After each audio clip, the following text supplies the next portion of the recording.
जाएगा। बार बार missile attack किया जा रहा है ईरान की तरफ से। हर गुजरते दिन के साथ ये जंग जो है गहरा रही है।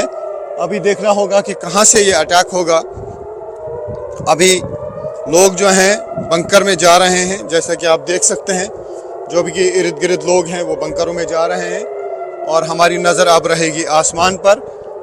इस डायरेक्शन से ईरान है, अब देखना होगा कि कहां से ये अटैक होगा। ये देख सकते हैं आप, ये है क्लस्टर बॉम्ब, ये है क्लस्टर बॉम्ब न्यूज़ 18 इंडिया के कैमरा में कैद।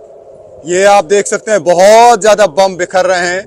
आज 4 अप्रैल है, बार बार जो है अटैक्स हो रहे हैं और बहुत सारे क्लस्टर बम जो है इर्द गिर्द बिखर गए और नीचे आप देख सकते हैं कि लोग भाग रहे हैं शेल्टर में। आज 4 अप्रैल है और आप सुन सकते हैं आवाज़, फिर से सायरन बज गई है टेल अवीव में और उसका मतलब कि ईरान की तरफ से फिर से मिसाइल अटैक लॉन्च किया गया है। अब देखना होगा कि किस डायरेक्शन में ये मिसाइल अटैक किया जाएगा। बार बार मिसाइल अटैक किया जा रहा है ईरान की तरफ से। हर गुजरते दिन के साथ ये जंग जो है गहरा रही है। अभी देखना होगा कि कहां से ये अटैक होगा। अभी लोग जो हैं बंकर में जा रहे हैं, जैसा कि आप देख सकते हैं। जो भी इर्द गिर्द लोग हैं वो बंकरों में जा रहे हैं और हमारी नज़र अब रहेगी आसमान पर। इस डायरेक्शन से ईरान है, अब देखना होगा कि कहां से ये अटैक होगा। ये देख सकते हैं आप, ये है क्लस्टर बॉम्ब, ये है क्लस्टर बॉम्ब न्यूज़ 18 इंडिया के कैमरा में कैद। ये आप देख सकते हैं बहुत ज़्यादा बम बिखर रहे हैं। आज 4 अप्रैल है, बार बार जो है अटैक्स हो रहे हैं और बहुत सारे क्लस्टर बम जो है इर्द गिर्द बिखर गए और नीचे आप देख सकते हैं कि लोग भाग रहे हैं शेल्टर में। ये देख सकते हैं आप किस तेज़ी के साथ लोग आ रहे हैं। अभी ज़ोरदार धमाके होंगे, अभी ज़ोरदार धमाके होंगे। सुनिए, धमाके हो रहे हैं। न जाने कहां कहां पे ये क्लस्टर बम गिरेंगे। धमाके जोरदार हो रहे हैं।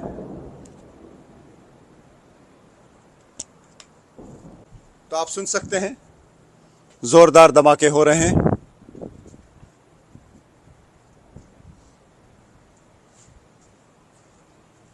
साफ तौर से हमने देखा कि एक वॉरहेड आया वहां पे, उसमें क्लस्टर बॉम्ब थे और ये क्लस्टर बॉम्ब इर्द गिर्द बिखर गए और लोग दौड़ रहे हैं। अभी भी बॉम्ब शेल्टर की ओर लोग दौड़ रहे हैं। तो आज 4 अप्रैल है, रात का टाइम है। एक ज़ोरदार अटैक हुआ फिर से ईरान की तरफ से इसराइल पर और हमने देखा आसमान में एक वॉरहेड आ गया क्लस्टर बॉम्ब्स का और वो बॉम्ब इर्द गिर्द बिखर गए और ज़ोरदार धमाके हुए काफ़ी टाइम तक।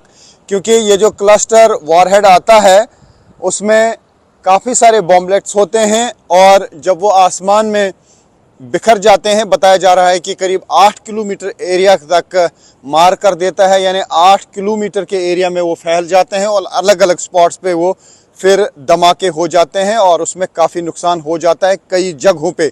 और अभी तक क्लस्टर वॉरहेड जो है यानी क्लस्टर बॉम्ब्स का अभी भी कोई तोड़ इसराइल के पास नहीं है।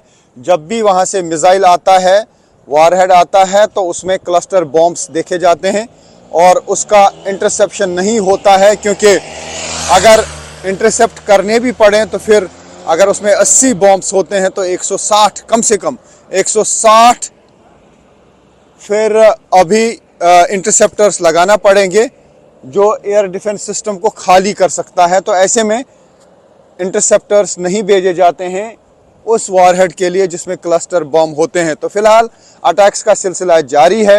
हालांकि खबरें ऐसी भी आई हैं कि शायद इसराइल और यूएस की तरफ से आज ईरान पे अटैक नहीं किए जाएंगे, क्योंकि अभी भी एक पायलट जो है वो मिसिंग बताया जा रहा है, उसकी तलाश लगातार जारी है।